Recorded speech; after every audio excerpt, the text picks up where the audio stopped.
Hello friends, आज के video में विलियम बटलर ईट्स के द्वारा लिखी गई एक famous poem among school children को पढ़ेंगे। इस पोयम को लिखा गया था 1926 में और 1928 में द टावर नाम के कलेक्शन में पब्लिश किया गया था। इस पोयम में टोटल 64 लाइन्स है, 8 स्टेंजा है और हर एक स्टेंजास में 8 लाइन्स हैं। इस पोयम की राइम स्कीम है ABABABCC, जो कि ओट्टावा रीमा के फॉर्म में है। पोयम को स्टार्ट करने से पहले आपको बता दूं कि डिस्क्रिप्शन में मैंने इस पोयम का शॉर्ट समरी दे दिया है, आप वहां से जाकर डाउनलोड कर सकते हैं, जो कि आपके एग्ज़ाम में बहुत हेल्प करेगा। इस पोयम में पोइट एक कॉन्वेंट स्कूल में जाते हैं गवर्नमेंट कमेटी की तरफ से, मीन्स वहाँ के एजुकेशन सिस्टम को चेक करने के लिए जाते हैं और उसी के बाद पोइट इस पोयम को लिखते हैं।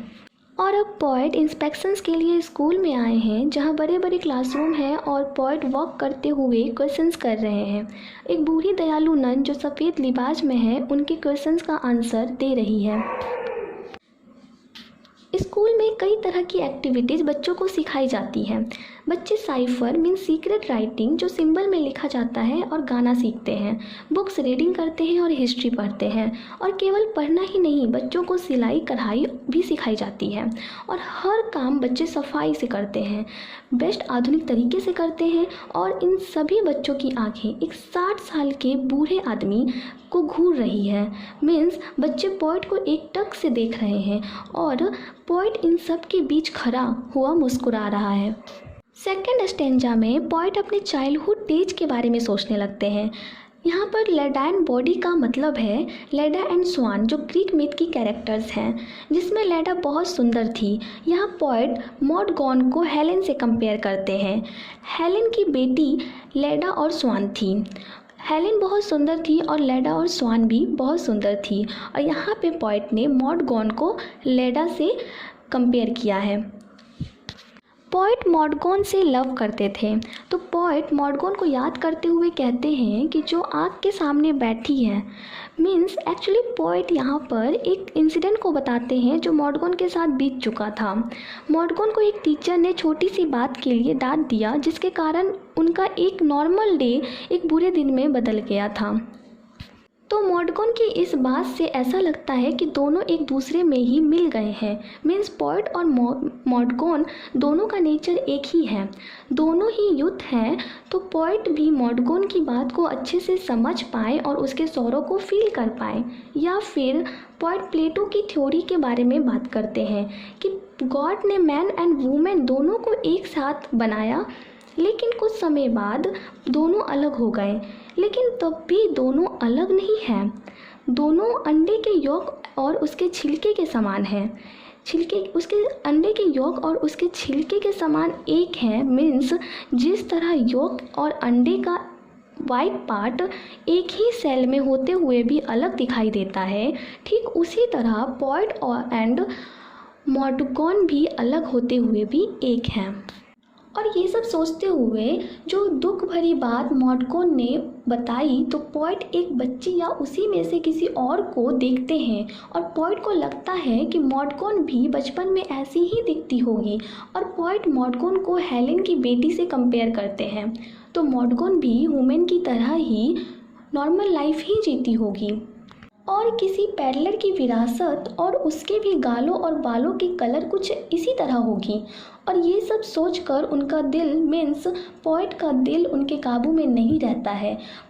मॉडगॉन उनके सामने एक बच्ची की तरह खड़ी है, ऐसा पोइट फील कर रहे हैं।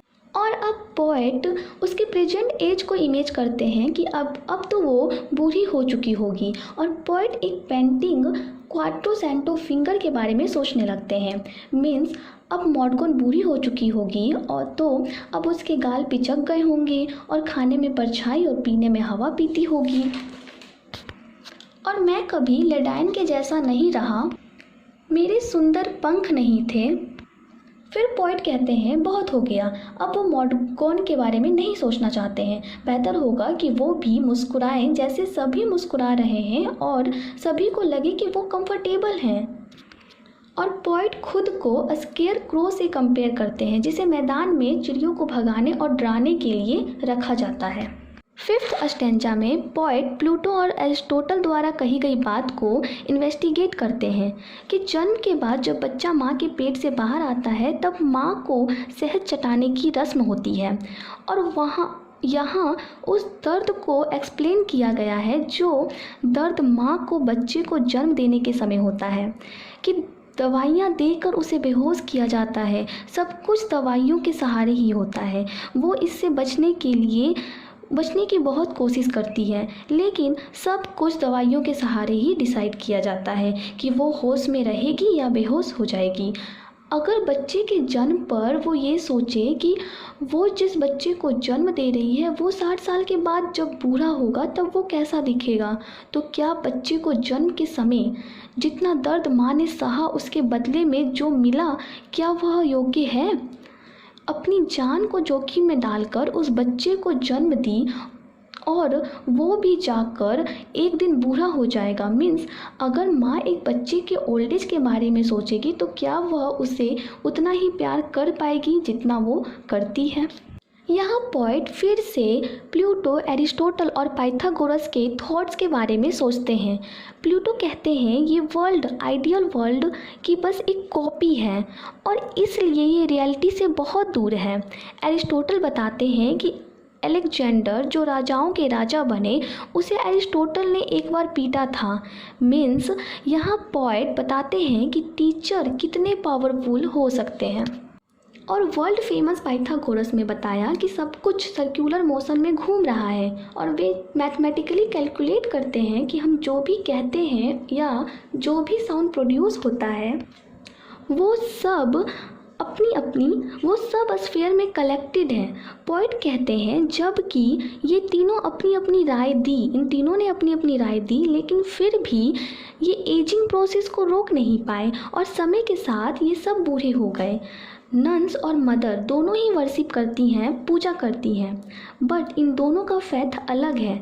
नन्स भगवान की पूजा करते हैं, मूर्ति की पूजा करती हैं और माताएं अपने बच्चों की पूजा करते हैं, उनको पूजती हैं, अपने बच्चों को बहुत प्यार करती हैं।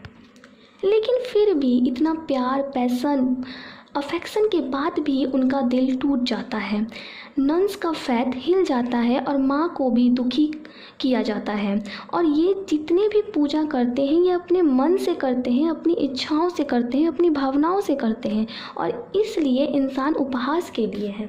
आगे पोएट कहते हैं कि श्रम वही फलता फूलता है जब आत्मा को खुश करने के लिए किसी को चोट नहीं पहुंचाई जाए और ब्यूटी भी दुख से, निराशा से जन्म नहीं होनी चाहिए। नॉलेज के लिए विजडम ज़रूरी है, आंखें धुंधली नहीं होनी चाहिए। मीन्स लाइफ में सभी चीज़ें ज़रूरी हैं, लेकिन इतना भी ज़रूरी नहीं कि एक के लिए दूसरे को नुकसान पहुंचाई जाए या सिर्फ एक ही पर कंसंट्रेशन किया जाए। लास्ट में पोएट चेस्टनट ट्री के बारे में बताते हुए कहते हैं कि चेस्टनट ट्री जिसकी जड़ें गहराई तक है। पोएट कहते हैं कि चेस्टनट ट्री को कि क्या तुम पत्ती हो या ब्लॉसम हो या फिर बॉल हो, नहीं, तुम पत्ती, ब्लॉसम और बॉल तीनों को मिलाकर एक ट्री हो। तुम्हें एक एक करके डिनोट नहीं किया जा सकता। मीन्स पोएट कहना चाहते हैं कि क्या हम डांस को डांसर से अलग कर सकते हैं? डांस और डांसर दोनों ही एक हैं। ऐसा ही लाइफ के साथ भी होता है। अगर हम पोएट को अभी बूढ़ा देख रहे हैं तो हमें उन्हें एक फूल समझना चाहिए, क्योंकि वे चाइल्डहुड, एडल्टहुड का सफ़र तय कर यहाँ तक पहुँचे हैं। और इस तरह से पोएम ख़त्म होती है।